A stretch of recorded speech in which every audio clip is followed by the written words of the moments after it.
cum putem să obținem cu până la 70% mai multe roșii folosind această tehnică aplicată și de profesioniști.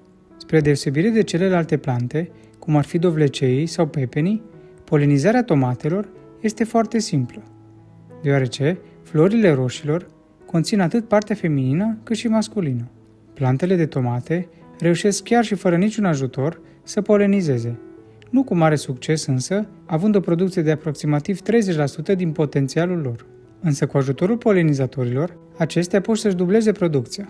Acest lucru poate fi o problemă, mai ales în spațiile închise, cum sunt solarele, dar și în grădină, unde în ultima perioadă tot mai puține albine sunt prezente. De aceea, chiar și dacă natura își face datoria ei, noi putem ajuta și putem realiza această polenizare manual, ajutând planta să producă maximum posibil cu o creștere a productivității de până la 70%. Practic, ceea ce noi trebuie să facem este să simulăm ceea ce fac albinele sau vântul cu vibrații cât mai mici prin scuturarea florilor, astfel încât să aibă loc polenizarea. Putem fie scutura planta sau cu ajutorul degetului apăsăm ușor floarea prin mișcări rapide repetate, fiind atenți să nu o rupem. Însă cea mai bună metodă este aceea de a folosi o peruță de dinți electrică. Știu că sună ciudat să umbli cu peruța de dinți în grădină și eu am fost sceptic la început, dar este cea mai bună metodă și cea mai eficientă.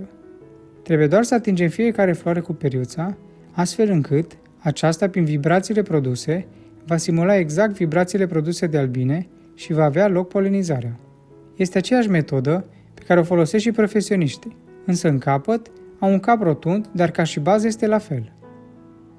Prin acest mod, nu doar că suntem siguri că am făcut o treabă bună, dar am reușit să polenizăm roșiile mult mai repede, mai ales pentru cei care cultivă foarte multe plante de roșii. Și cea mai ieftină peruță de dinți electrică își face treaba. Însă dacă nu deținem una, avem puține plante și nu dorim să achiziționăm o peruță electrică, putem folosi și degetul. De când am aflat de această tehnică acum câțiva ani, am început să o aplic și să polenizez manual roșiile, iar producția mea de roșii a crescut considerabil. Pe lângă această metodă, folosesc și alte soluții naturale pentru a avea o recoltă bogată de roșii. Dacă ești interesat să vezi care sunt acestea, dă click pe videoclipul următor. Iar dacă v-a plăcut acest videoclip și v-a fost de folos, nu uitați să distribuiți, să vă abonați la canalul nostru de YouTube și să urmăriți pagina noastră de Facebook. Vă mulțumesc!